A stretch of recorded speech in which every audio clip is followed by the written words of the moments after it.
Was there an Adam? Was there an Eve? Or did we evolve from what we conceived?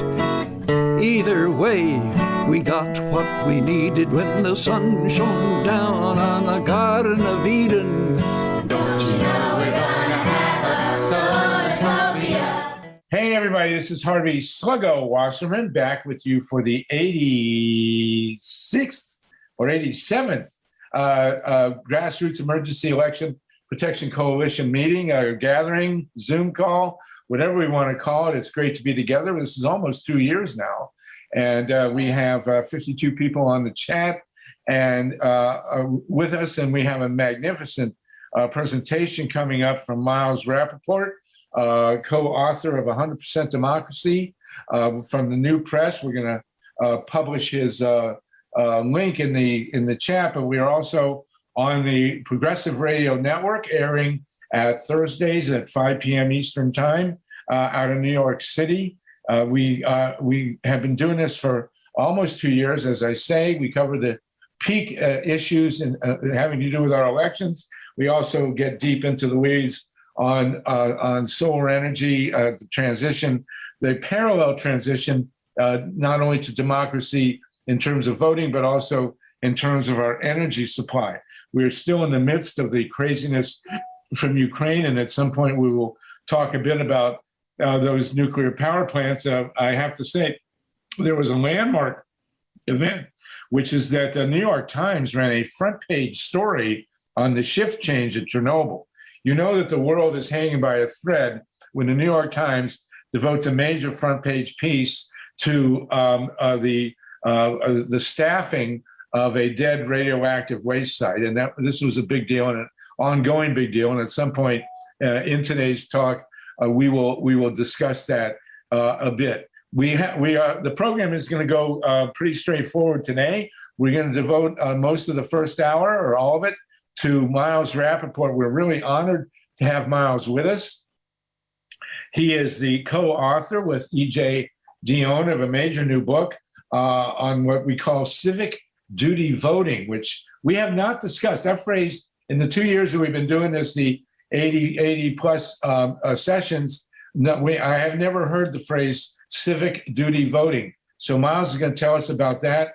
And he's a really impressive guy, has been the Secretary of State of the state of Connecticut. And also, this is a credential that can only belong to one human being. He conducted a training session for incoming secretaries of state that included the two most infamous secretaries of state that we've had, J. Kenneth Blackwell of Ohio and Catherine Harris of Florida. Man, you cannot top that. When Miles is done, and we're looking forward to a really lively hour, we're going to, at the top of the next hour, 6 o'clock Eastern Time, we will be introduced by MYLA RESON to two great women from Texas who are going to give a rundown of what's happening in Texas with the insane voting situation there.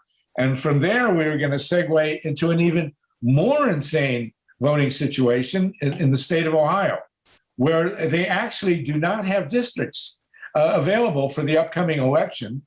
And at this point in time, cannot legally conduct an election for the Ohio State House or the congressional delegation. It's astonishing, the situation in Ohio. We can certainly touch on it, Miles, with you while we're discussing your book and all the ins and outs of voting, in which you are a major expert, and we're really honored to have you with us. So that's the rundown. We will, as I say, slip in some discussion about what's happening in Ukraine and also with renewable energy. And of course, the floor will be open to all of you as we proceed. So what I'd like to do with the great MILES RAPOPORT here is have a presentation, Miles. We discussed this on your book and the major issues in your book. And then we will open up the floor for general discussion. We got plenty of time. So as the former, you're the first Secretary of State or former Secretary of State. We have had an assistant Secretary of State from North Carolina, but you are the first full-on Secretary of State. You were the Secretary of State of Connecticut. And your experiences are tremendous, and your book is fabulous. So tell us, if you want to start, what is civic duty voting? Well, it's interesting. We actually, in the book, which is called 100% Democracy, the case for universal voting, it's a little bit of an interchangeable name in our point of view. I'll show you the book just so you can see it. I was privileged to... Good straightforward cover. Very clear what you're doing there. Yeah, and privileged to write it with the great journalist E.J. DIONNE, who I'm sure all of you know, and also with a foreword by Heather McGee, who worked with me at Demos for many, many years, and I think has been just an outstanding advocate for racial justice in the country. So I'll start by giving a little bit of my own history and how I came to this issue, if I can do that, Harvey. Yes, please. So I've had 4 careers. I was a community organizer in Chicago, Massachusetts, and Connecticut for about 15 years. And then I spent 15 years in Connecticut politics. I was the state legislator for 10 years and the chair of the elections committee, which then led me to run for Secretary of the State in 1994. So I served from 1995 to 1998. And you're right, Harvey, in 1999, I was hired by the National Association of Secretaries of State to train the new class of secretaries, because I guess they thought I could tell them something that would be useful about how to do a good job. And one of those was indeed Ken Blackwell. Another was Mary Kiffmeyer from Minnesota, and another was Catherine Harris from Florida. So it was a really interesting class for sure. So I want to jump in real quick and tell you that I had the honor of being in the physical presence of Ken Blackwell in Ohio when he referred to my co-author with an obscene epithet that I can't repeat because we're on the radio. So that's J. Kenneth Blackwell. There you go. Okay, and he didn't get that from my class. Anyway, so I have been, and then from being Secretary of the State, I spent 14 years as the president of Demos in New York, and 2.5 years as the president of Common Cause. So I have basically, for the last 45 years, been working in one way or another on opening up the democratic process, working on campaign finance reform, working on the nomination process in Connecticut, which was closed, and basically working on voting rights and expansion of voting opportunities for a very, very long time. And I am a complete believer in the kind of reforms that have been on the agenda of the democracy movement for the last 20 years. So, and I think all of you kind of know the litany of same-day voter registration, automatic voter registration, restoration of voting rights for people with felony convictions, pre-registration of 16 and 17-year-olds, early voting, enhanced mail-in voting. There are kind of 8 or 9 or 10 reforms that people have worked on, and I believe they make a difference. I worked a lot on same-day voter registration, and all of the studies have shown that in and of itself increases voter turnout by about 5%.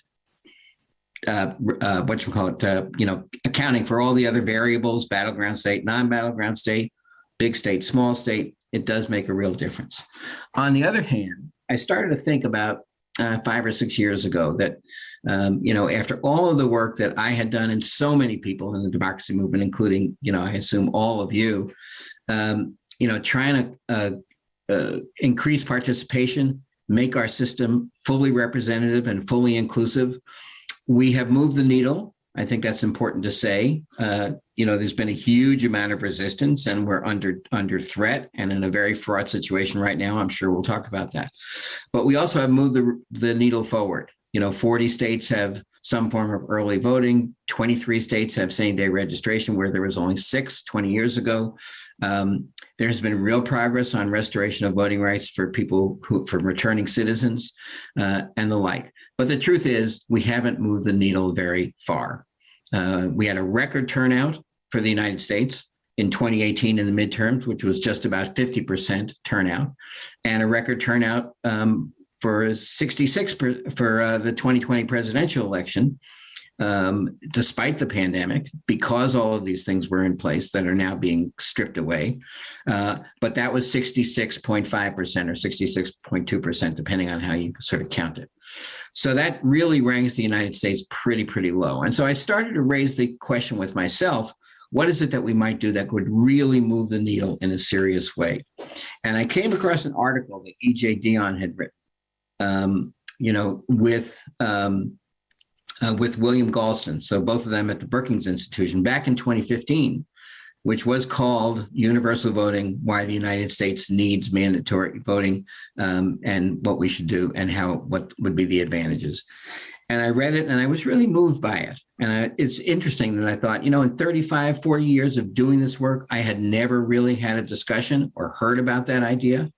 And so it really struck me and it stayed with me. And then when EJ came to Harvard, he and I decided that we were going to do a working group.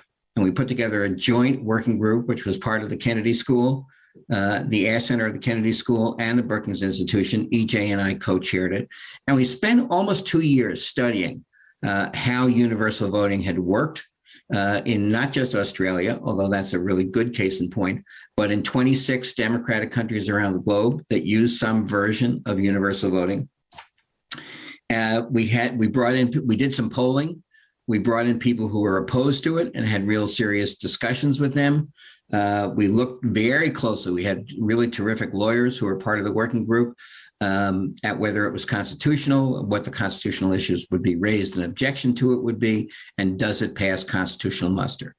All that culminated in the production of a report in 2020, which you can still get from the Air Center and it was called Lift Every Voice, The Urgency of Universal Civic Duty Voting. And we put out that report. Of course, it was in the middle of the pandemic. It got some attention. It was written up in the New York Times. It was on C-SPAN, a number of times, et cetera. And, about 4,000 people actually tuned into the opening presentation itself. We continued to kind of work on it. And interestingly enough, shortly thereafter, got a call from a woman named Diane Wachtel, who some of you may know, who is the president of the New Press. And she said that she was a huge fan of the idea of universal voting and had been trying to get somebody to write a book about it for years. And would I be willing to do it? And I said, yes, provided that E.J. Dionne can write it with me.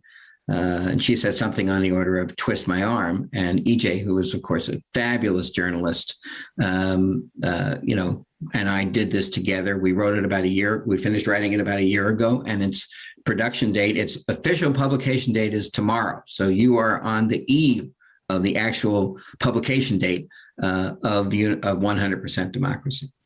So what is universal voting as we describe it, and where does it work? How does it work? And what are its advantages? And I'll try to do this in a relatively short period of time. So what it is basically making the act of participation in elections a requirement, a civic duty, a requirement of every citizen. It's an unusual idea in the United States context, but as I say, it's been tried in Australia. We'll just say it's been in existence for 100 years. And it's also exactly the way we treat jury duty, and for the same reason. So I think this is a very, very powerful analogy for me, which is we want jury duty is mandatory for every citizen. If you're on if you have a driver's license, or if you're on the voting roll, you're going to get called for jury duty, and you're required to serve.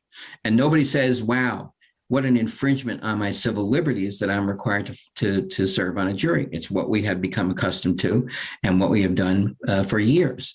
And the truth is that the argument about voting is exactly the same. The reason we want everyone to serve on a jury is so that people will be judged by a jury of their peers, and the peers being the entire population of the United States, not a skewed population, not a racially biased population, not an age biased population, but a full representation. I think the exact same thing applies to voting, that what we want are decisions about the laws that are governing us and the people who are making the laws to govern us to be made by everyone, so that we have a representative electorate, not one that is older, whiter, richer, and more educated, which is the electorate that we have now, but one that is fully inclusive and fully representative of our population as a whole. Does it work? Well, let's take a look at Australia. It's interesting. It has a long history there. It was enacted first in 1924. There's never been a serious attempt to repeal it. In the election before universal voting was adopted in Australia, there was about a 60% turnout, pretty much what we have today. And in the first election after that, there was a 90% turnout. So there was a 50% increase and 90% of the people who are voting. That has maintained itself. The last election, the last parliamentary election that they had in Australia, they had 91.9% turnout. People like the system. The Australia Election Commission understands that everybody is going to vote, and in order for everyone to vote, they need to make it possible, easy, and encouraging for people to do so. So they have all of the things that we would like to see on our agenda. They have early voting, they have mail-in voting, they have election day as a holiday. The elections are all on Saturday. They have a tradition that is called democracy sausages, which is basically that grassroots groups or civic organizations will set up booths right outside the polling places. People will go vote, and after that, they hang around and they have sausages and et cetera. So I think it's really a kind of a proof. It's a proof of concept that has been going on for 100 years. By the way, people probably remember that the secret ballot was invented in Australia. Before that, the United States had ballots where that everybody could watch and see who you were voting for. And for the first few years that it was adopted in the United States, it was actually called the Australian ballot. So this is another chance for us to learn something from Australia and import something that will be good. What are the key advantages of it? Well, the first one is obvious, which is immediately, if it were adopted, and I'll come back to how it might be adopted in a state or in or the federal government, the state, or municipal governments, turnout would jump astronomically and immediately. And turnout would also be much more reflective of the population as a whole. So those are the 2 points I've made already. But a few other points. One, I think once you had the expectation that everyone was going to vote, the institutions of our society would bend themselves, would adjust themselves, would adapt themselves to that. So if I were a principal of a high school and every 18-year-old were going to be required to vote, would I make sure that civic education was a more important part of the curriculum than it is today? I think I would. If I were an employer, whether a nonprofit employer or a corporate employer, and I knew that all of my employees were required to vote, would I make it more simple and more available to them to do that? I think it would. And on and on. And I think civic organizations would do the same, making sure that the people that they served were eligible, and were not just eligible, but able to access the polls. So that's number one. I think that would really happen institutionally. It has happened in Australia, and I think it would happen here. Secondly, I think campaigns would change. I mean, right now, there are all kinds of things that are wrong with campaigns: money in politics, gerrymandering, which you'll talk about in Ohio, et cetera. But I think that, one of the worst things is that campaigns are contests of turnout, in which the strategy that you use, whether you're a Democrat or Republican, is to just, get out a larger percentage of your vote than the other vote. And in the worst case scenario, which we have seen, the effort is to suppress the vote of people who are going to vote for the other team or for another candidate. And so if you can suppress the vote of your opponents and encourage and enrage to engage your own voters, then you win. It doesn't happen in a situation of universal voting, because everybody will be voting, and therefore everybody will be listening all of the time. And so so in addition to saving a lot of money on voter turnout, campaigns would have to adjust their message so that they are always talking to everybody, always trying to persuade people that they should vote for the party's candidates, or for me, whoever as the case may be, as opposed to just ginning up our own base. And I think that would be a really, really healthy thing. And finally, there is actually quite a bit of evidence in the countries that use it that when citizens are in fact required to vote, they do take the time and make the time to educate themselves about their choices, to educate themselves about the issues to a significant degree. Every person, of course not, but that is clearly the case where universal voting has been adopted. So I think it's a really, it's become in my mind a really intriguing idea, one that our goal in writing this book is to try to put on the agenda for public discussion and the public debate in the country. It's a long haul campaign. We're under no illusions. The polling that we did, by the way, most people, if they write a book and they, adduce polling to help make their case, try to find a poll that will support, that people really are supportive of the idea. Not the case here. In the poll that we did, only 25% of people initially support universal voting. Another 26% are open to it. So 50% of people are either, not strongly opposed, but it's clearly an uphill climb. On the other hand, on the question of is voting a right or a duty or both, 61% of people said voting is both a right and a duty. And I think that's a fundamental kind of feeling and premise that people hold and value that people hold that I think we can build upon. So where on what level might this be adopted? Well, you could imagine it certainly could be adopted by federal legislation. There's no constitutional requirement, no constitutional amendment required. That's a long way off in my view. But I do think that it is highly possible that some states, taking their role as, laboratories of democracy, as Justice Brandeis said, will in fact, think that this is something that they should try, especially states where there is some history of opening up the process. But it also could be adopted municipally. Could Minneapolis, try to adopt this, or St. Paul, or Portland, Maine, or other places? They could. In most cases, to be honest, and I mean to be realistic, since constitutionally cities are generally speaking considered creatures of the state, that's the term, some form of enabling legislation or home rule legislation or home rule permission would have to be given. So this will be, that makes it a little bit harder in most places, but there are some states in which it has clearly been established that municipalities can in fact change their voting laws as they see fit for municipal elections. Anyway, so, our idea here is to get the idea out on a kind of a three-pronged basis. One, to try to make sure that the kind of in the intellectual journalistic policy circles, this is an idea that is being talked about actually tomorrow or the next day. We're not 100% sure. There will be a Washington Post op-ed that EJ and I have written together that will sort of, put this idea out as a viable idea for discussion.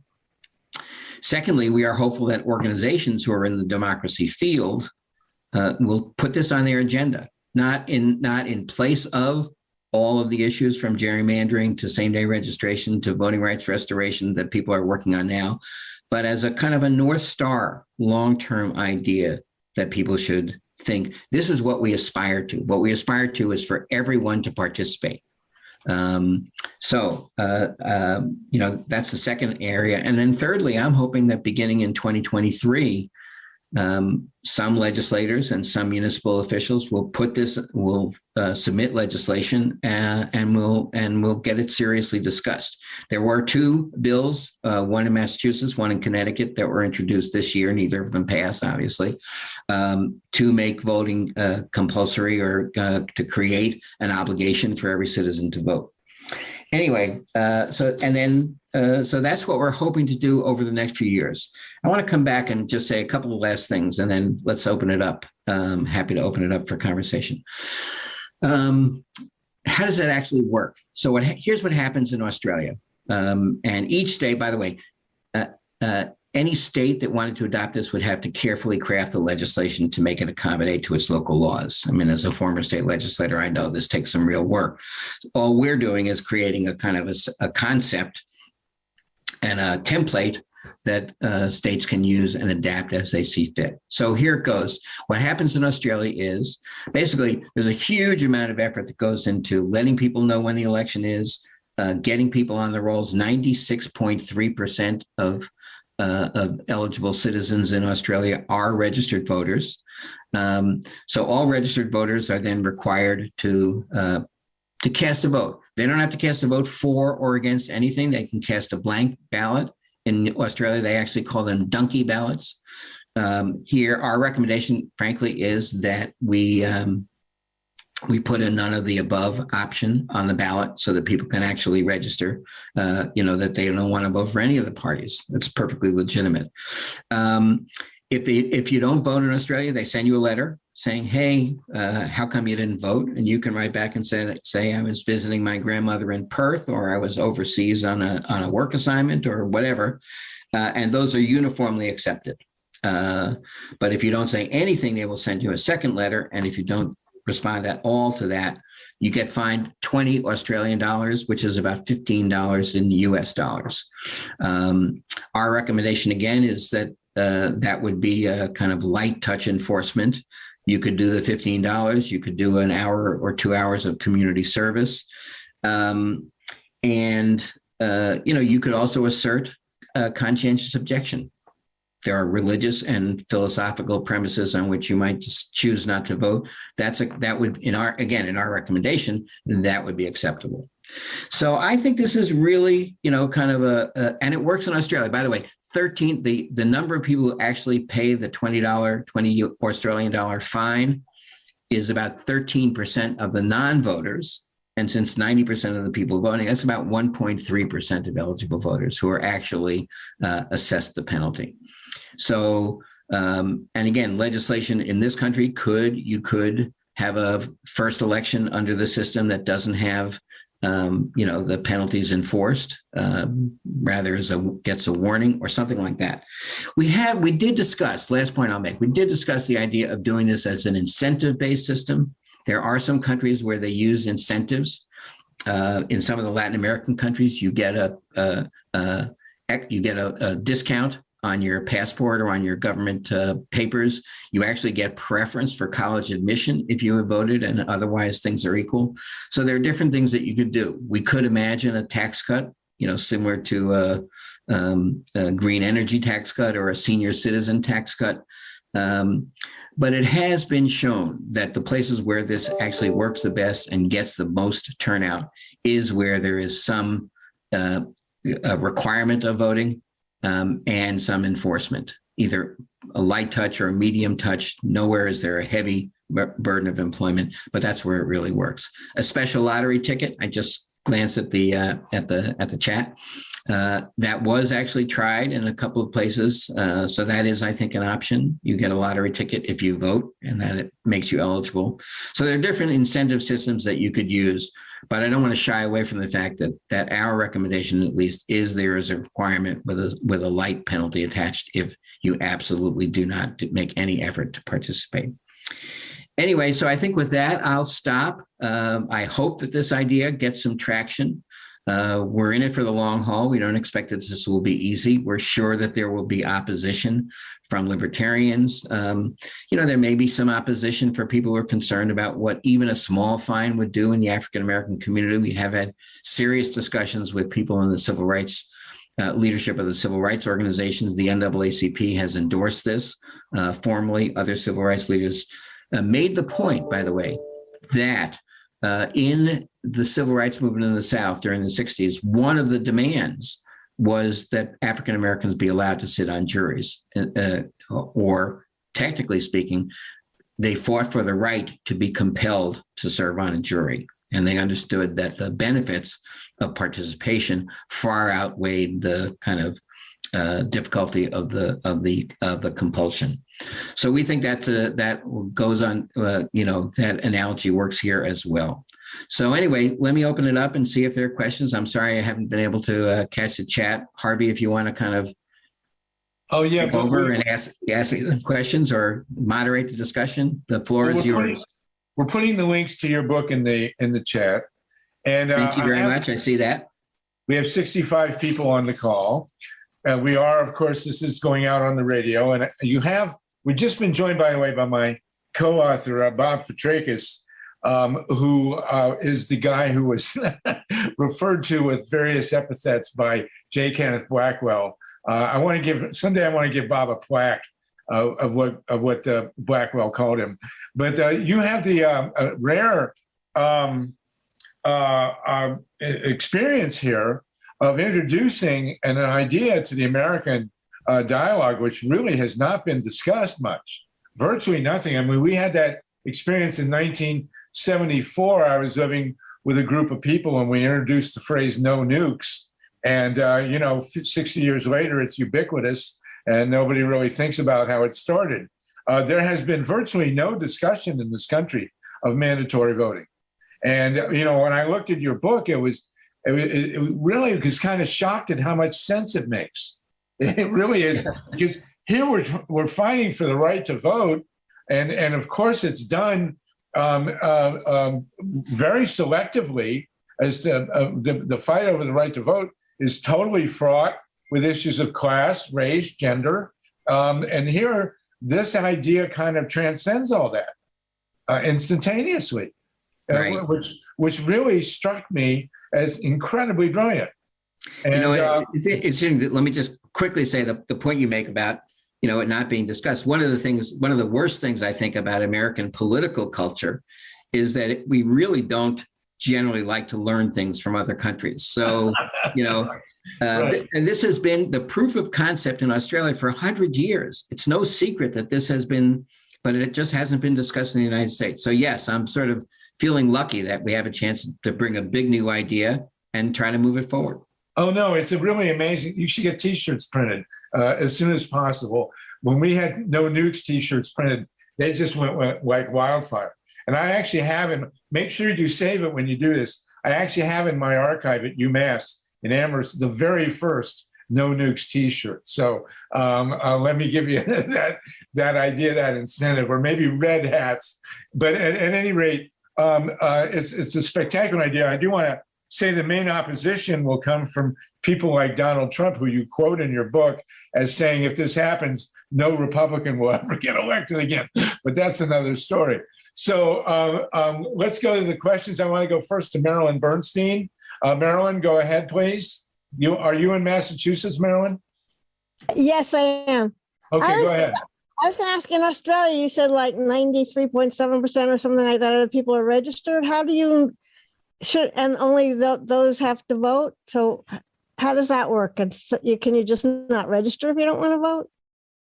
Yeah, I mean, yes, I guess theoretically you could refuse to register, but what happens is that, kind of the Australian Election Commission just undertakes a massive, effort to get everybody enrolled. They have what's called the Federal Direct Enrollment Program. So similarly to automatic voter registration in this country, when you get, whenever you have get a driver's license or register property or have any contact with federal Australian agencies at the federal or the state level, they register you to vote, and you have the burden of opting out. Some people, obviously there are some people who are very hard to find. There are homeless people. There are people who are, kind of living off the grid. And so it's not a perfect system, but they just do a very energetic job of enrolling people. And they have had incredibly good success that way. And I think, by the way, as we are moving forward on the voter registration front here with automatic voter registration, with online voter registration, with same-day registration, with pre-registration of 16 and 17-year-olds, some of the states that are really the best practices, are getting pretty close to a very high level of registration. And then the question is, of the people who are registering, how about voting? So yeah, it is true that if you're not registered, you're not required to vote. But they have not, over 100 years, have the problem of people refusing to register in any significant numbers.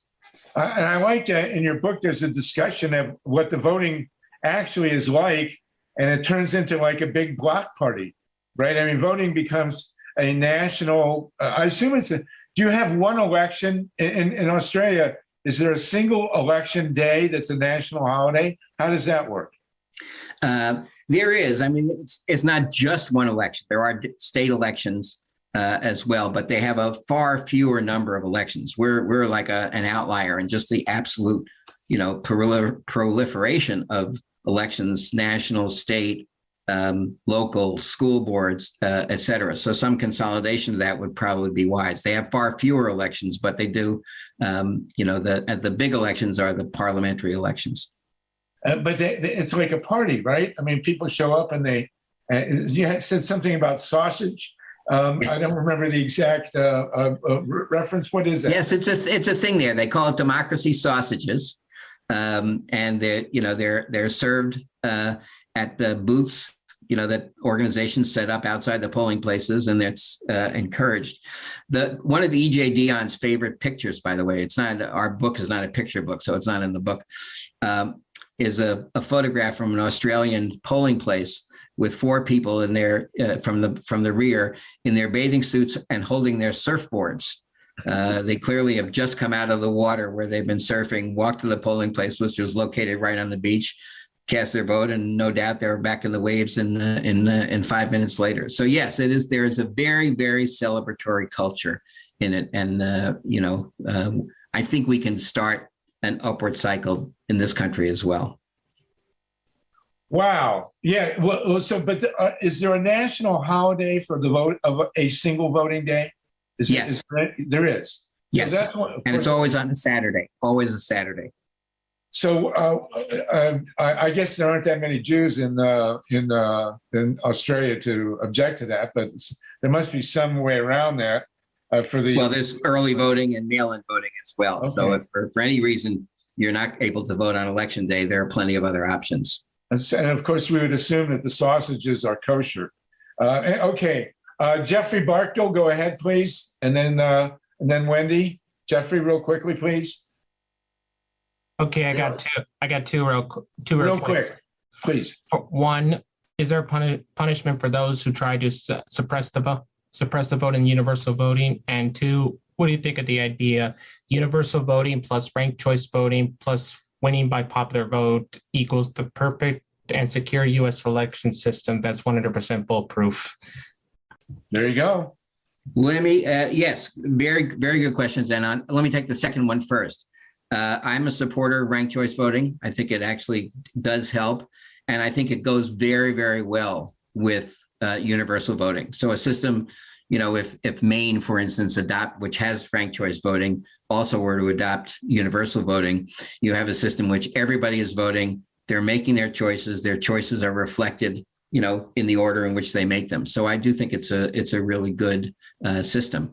And it's not part of the initial kind of proposals that we've made, but the answer is yes. If everyone is required to vote, and you are attempting to suppress or keep somebody from voting, or mislead them into voting on the wrong day, you are interfering with someone doing their constitutional duty. And so I think that the idea of having some penalties for interfering with people fulfilling their legal obligation is something that states could very well consider. Yeah.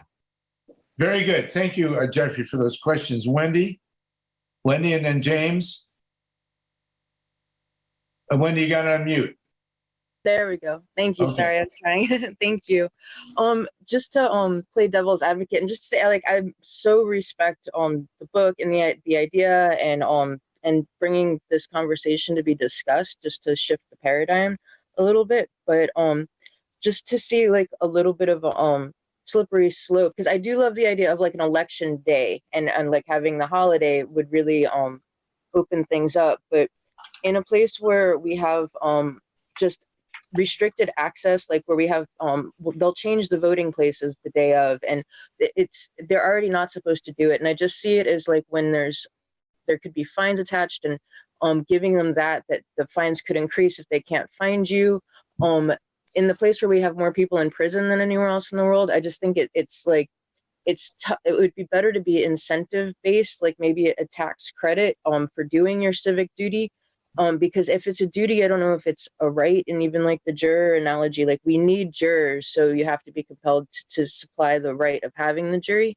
But with the voting, like it's just so easy for them to be able to take away your ability to get to the polls or do something shifty. So now you're criminal, or you're financially liable, and it could just really backfire for the most underserved and the least capable, the people with the least resources. So I just think that there's some angles to look at.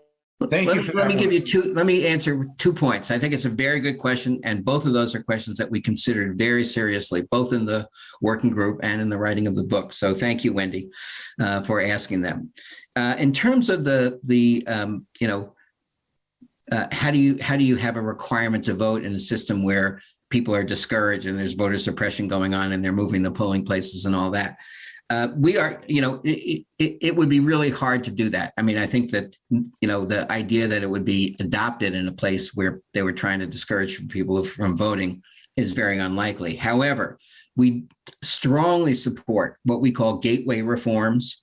There's a whole chapter on gateway reforms. That is, it is a requirement. It is a kind of precondition almost of successful universal voting that you have an election administration system that is oriented towards encouraging people to vote, allowing people to vote, making it possible for people to vote, and certainly not interfering with their right to vote. So, we support all of the kinds of things and oppose the kinds of things that you're talking about. Secondly, the question of the fines, that was a real issue for us because, our kind of nickname for the problem, nickname is a bad word, was kind of the Ferguson issue. Where in Ferguson, the system kind of fined people and then charge interest and penalties, and before long, you're thrown in prison. So our recommendation, obviously the legislation would have to be written in such a way, but our recommendation is that the fine be very small, not accumulate interest, not accumulate penalties, and never be the basis of a criminal warrant. So that, it's a very small penalty. And also it can be waived, if there's a reason given, and also can be done by community service. So the idea is a very light touch of enforcement. We're trying to be respectful of the issues that you're raising, but I still think that the net benefit of having a 90 or 92% turnout over the 60 or 50% turnout we have now would be a huge benefit for our democracy and for the policies and the responsiveness of government. Absolutely. And thank you, Wendy, for that question. Very good. James, and then Justin, and then George. James Starkwolf, can you unmute? We have 72 people on the line. We are live streaming, and this will be rebroadcast on Thursday on Progressive Radio Network. So we have a substantial group. James, you're unmuted. Go ahead. James Starkwolf. Thank you. It occurs to me that under the draft, we had the opportunity to be a conscientious objector to all wars and a conscientious objector to this particular war. And some kind of that language might be helpful for people that then would have to provide some kind of theological equation that would preclude them from voting. And also that we all know, as Uncle Joe Stalin said, it doesn't really matter who votes, but who counts the vote. And so some kind of chance to opt out that way, if that's worth commenting on, I'd like to hear it. Thank you. Very good. I can answer that very, very quickly. We absolutely do support a conscientious objector status that people can assert. And also, the idea of a ballot, none of the above ballot. So the whole point is not to, sort of penalize people or force people to do anything against their will, but to kind of create an expectation that everybody is going to participate. And I think that will become part of the culture as it has in Australia if we adopt it. Of course, this comes with a mandatory trying to find candidates worth voting for. as to quote Jim Hightower, if God had intended us to vote, she would have given us candidates worth voting for. But there you go. Okay. Justin LeBlanc, please. And then George Ripley. And we are getting down to it.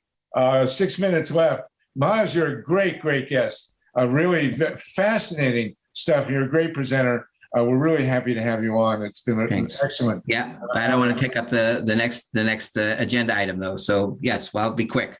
Okay, please. Justin LeBlanc, George, and then Mary. Go ahead. So you mentioned a bit about creating a culture around voting, and the democracy sausages is a particularly interesting one, because the joke is that, you know, being in Congress, you get to see how the sausage is made. So I'm trying to think of things that really would create some of that culture. And one of the initial aspects is, say, even in our own families, that if we voted on the meals that we're going to have the next 7 days, and even just from a list of options, hey, here's like 50,000 options, pick the top 7, doesn't require a lot of discussion, but it actually does get us in the practice of voting, and we get an outcome that we're looking for. The top 7 things are the one that get eaten. And lo and behold, that actually is a voting system in itself that I think is really more expressive than what we have right now, right? That one is almost like approval voting, right? I approve of these 7 items versus what we have right now, which is just pick one. So it seems like people's enthusiasm is kind of limited by the amount of choice that they had. As Harvey just said, you know, we need to get good candidates. So did you have much discussion in your studies on that? Quickly, you know, no single policy is going to solve all the problems of our democracy. We absolutely need candidates that are worth voting for, and we absolutely need, changes in the campaign finance system. A lot. So this is one area, which is the ability of people to vote, with people's votes being the best antidote to the big money control of politics. So that's what we're addressing. There are many other things that I hope people will continue to work on. Great, very good. George, Mary, and Michael. Go ahead, George. Hi, Miles. It's wonderful. Hey, George, good to see you. Yeah. A number of things pop up as issues potentially. The concern some people have about a constitutional convention, some are pushing for it. Is this I'll just express a few ideas. The concern that some people will have, libertarians, about the creeping government powers, and those will be concerns. I'll just jump to my big issue is the EAC. You mentioned that the Australian Election Commission plays a role in this over there. Our EAC seems to be, Election Assistance Commission seems to be toothless, and they never take the bully pulpit. They have such potential for taking the bully pulpit and taking an issue like this, for example, and showing the people and taking the lead on this discussion nationally. What do you see as their role, and could they play a role in this? You know, the EAC was designed to be toothless. There was a whole debate about whether it should be called the Election Authority. But they wanted it to have Congress people, and frankly, my colleagues, secretaries of the state, didn't want to give it. So that's how it got the very bland name of the Election Assistance Commission. I do think absolutely we need a stronger and nonpartisan and professional and properly funded election administration in this country. And, you know, could you change the EAC so it could be that? You could, or could you replace it with something that had a little more kind of robustness to it? I think that would be good. So anyway, yes, I agree with you, George, and I think that could happen. But and we're not there yet, but we're a long way from a lot of things. But we got to keep working. Very good, thank you, George. Mary, and then Michael, and then we're almost out of time. Mary, real quickly. Yeah. I think hand in hand, the voting, what you're trying to do with voting is number one. I think you've come to the same conclusion I did over the years, but you're in a better position to get the word out than I am because I'm an unknown and you're out there. But I'm going to change that. Don't get me wrong. Okay. But my What's your I question? think that I feel that it needs to go hand in hand with is at one time we had a rule that said if anybody was running for office, they were granted equal airtime or equal time. And we've changed that. Like this last election, we had 136 different parties running for presidency. But all we saw was the independents, the Democrats, and the Republicans. We didn't get to see our Green Party or any of the other parties. Not that I agree with them, the Liberal Party, the Tea Party, and all these other ones. But I researched all 136 of them to pick my guy or my girl. And I picked the Green Party this year. And he, too, had a female for a black vice president. And what he stood for was really good. But could I see it on everyday media? We need to have that on at least the local level. Well, Not that's that, that major corporations got to do it, but we need to see it on a local level that every single person that is running is heard from. We need to bring that back because That's a great point, Mary. Mary, unmute Mary, please. Unmute her. Oh, Mary, that was really good. Thank you. Miles, is there an allowance for universal access to media among candidates? Do you discuss that in your book? No, although I think Mary is right. I think that going back to the days where there was some equal time provisions, that the media was required to make sure that various places were represented. I think that was a good rule and it ought to come back. Absolutely. Michael, you'll have to be the last. It's 3:01 of Pacific time, 6:01. We're going to move on to Texas in a minute here. Michael Brackney, go ahead. Unmute, Michael. Michael, can you unmute? There you go. Okay. Miles, I'm really appreciative of your efforts to get lots more people voting. It's really great. But I'm concerned about your support for ranked choice voting. As a political science major, I've looked into alternative voting systems, and I support a form of score runoff voting, better known as star voting these days. And I'm wondering if you've looked into it and are able to compare the two alternatives, star and ranked choice. No, I think there are different forms. There's approval voting. There are different forms of there's proportional representation, excuse me. But I think there are a lot of different ways to do it, and there are pluses and minuses of all of them. But to compare the two, I really haven't done it. So thank you, Michael. Okay, I want you to know that since you've looked into voting in Australia, that for over 100 years of ranked choice voting in Australia, the system has not elected any third party or independent candidates in all that time. Ranked choice voting almost virtually always elects the same person that our one choice voting system elects. And that's why it's worth looking into a form of score voting that includes the runoff that is part of ranked choice voting. So star voting is kind of a blend of straight score voting and ranked choice voting. And it's really worth looking into because we need a system that will allow us to buck the two-party system. And 100 years of ranked choice and voting in Australia show that ranked choice voting will not do that. Right. Very interesting. All right. Thank you. I actually will look into it. So I appreciate your bringing it up. It's interesting because Howie Hawkins of the Green Party has been a frequent visitor, and he is a major proponent of ranked choice voting. Listen, Miles Rapoport, the hour flew by. We've been honored by your presence. I look forward to seeing you here in California in early April. And the book is, hold on here. Your editor is a wonderful person, Diane Wachtel. Tell us the title of the book and how people can get it. 100% Democracy, The Case for Universal Voting.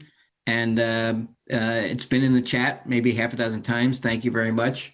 And I want to just say thank you for having me. I really enjoyed the conversation. Great questions, a great group, and glad to be in this fight with you.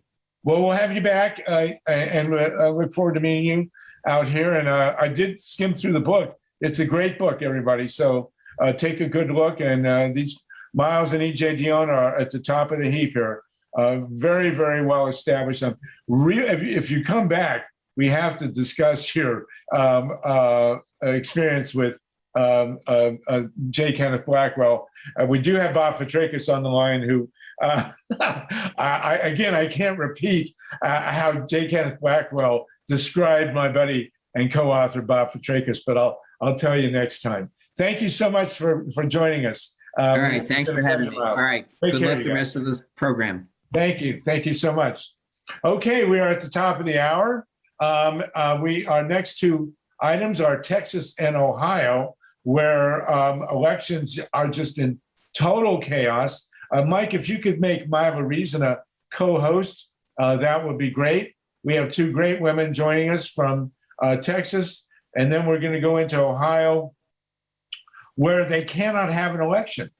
Ohio is in a situation now where people running for Congress, or people intending to run for Congress, or intending to run for the state legislatures, can't do it because there are no certified districts. So that is truly astounding. MYLA RESON, if you're ready to go, we will have you introduce Susan Young, and if you can unmute, that would be great, MYLA. There we go. You're unmuted. Susan Young, if you'll unmute, that would be good. And Terry, is Terry on with us? Yes. Oh, great. Yes. Okay. So Mike, if you would, let's spotlight Terry Burke. both Terry Burke and Susan Young. I'd appreciate it if they could both be spotlighted now. And it's my great, hi, Susan. It is my great honor and privilege, and Terry's here as well, I believe, and I'm hoping that if she turns her video on, she can be spotlighted so that we can all see one another. And not turning. Terry, can you turn your video on? I'm trying to turn my video on. All right, sounds good. Okay, so we have these two amazing women from Texas, and I'm so honored to be able to introduce them. Terry Burke is going to be talking to us about the competitive race for Attorney General in the state of Texas. And Susan Young is going to be talking to us about the Sisters United Alliance project. And both Terry and Susan are on the board of Sisters United Alliance. And after their presentations, we will be having a Q&A with both of these extraordinary women. So let me first introduce Susan Young.